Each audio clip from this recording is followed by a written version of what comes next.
The world moves fast.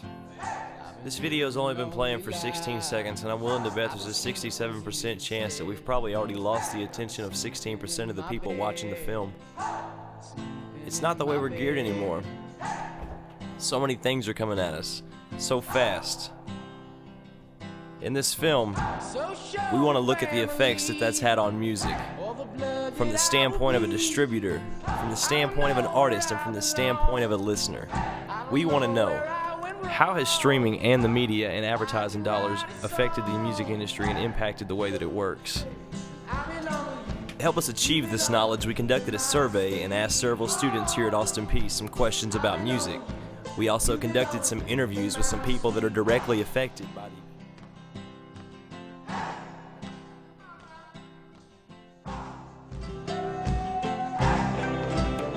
first stop was a quaint record shop on Charlotte Avenue in Nashville, Tennessee. We spoke to the gentleman behind the counter about these effects. This is what he had to say.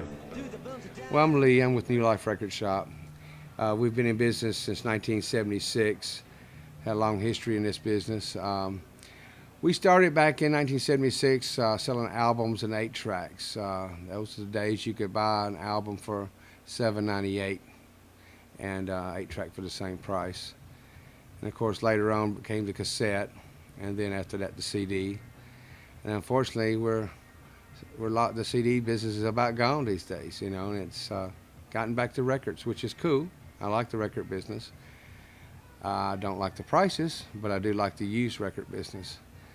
And you know, the internet has been a big blessing in a lot of ways, and in a lot of ways it's been a bad thing for artists trying to sell the records and trying to get, even talking about major releases in stores, because most of the record stores have closed, unfortunately, these days, due to the high cost of CDs and the very low profits of CDs, which means you have to have a high volume. In the words of Aaron Griffith, the online music industry is a unique catch-22 situation. The more successful it is, the more money flies out the door. Digital music companies pay dearly for the rights to stream music. Pandora, for example, turned a profit for the first time this past November, 10 years since its launch, thanks to onerous license agreements requiring it to pay a fee each time a song is streamed. The company's peers, including the smaller players, also pay a hefty rate each time a song is played.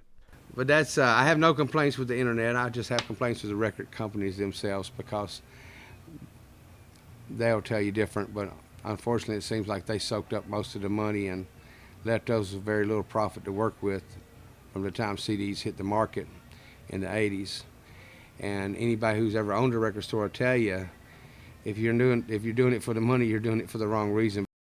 And if you sold very high volume of CDs, you can make a little money, but there's not a lot of profit. If you start deducting $12, $13 cost and selling it for $15.98. Of course, if we sold it for the prices they wanted us to sell it for, $17, $18.98, we would have made better profits, but they would never have sold, and kind of cancels out the whole volume thing.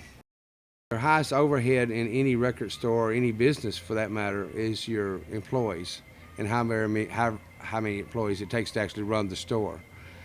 So, you know, with a family-ran business, which this has been for 36 years, we have kept the employee count very low, and that is the surefire way to go out of business if it has too many employees, and that's where you got to really watch your money. So again, especially if you have a low profit margin. But we also sell other things, and in a record shop business such as we have, we think that you have to have other things to sell, or else you are not going to be in it very long, you know. In the words of Aaron Griffith, the streaming services need advertising dollars, and they have monies previously allotted to broadcast budgets in their crosshairs. It is, in general, a well-trod story. New medium goes after old ad dollars. But in this case, the stakes are unusually high.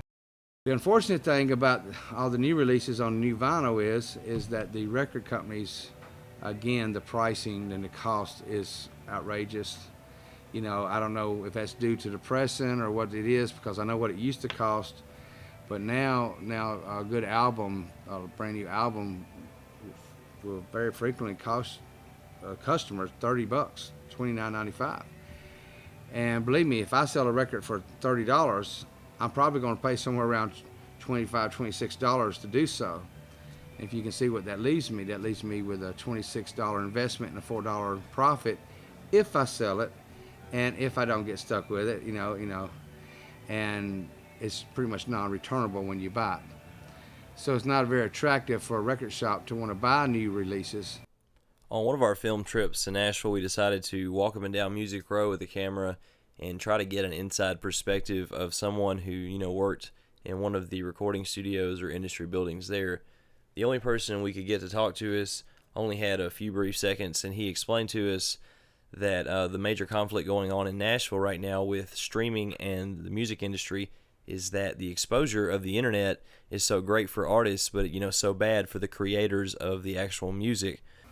There's a lot of people growing up in the internet and in the Facebook and before that MySpace age and the YouTube age that will not know just how hard it was to get that kind of exposure and take that kind of exposure for granted.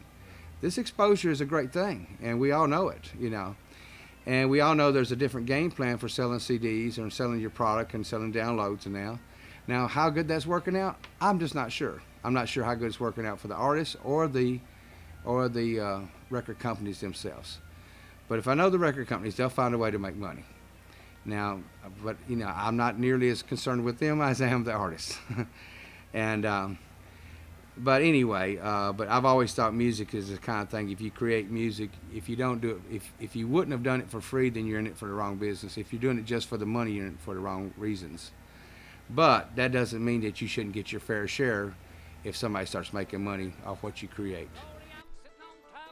Some artists are wary of trading their better royalties of CD and download purchases for an uncertain stream of far smaller royalty ties.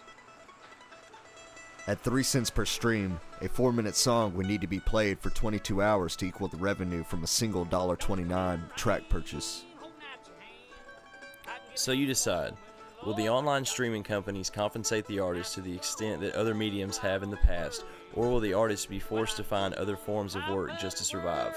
Only time will tell.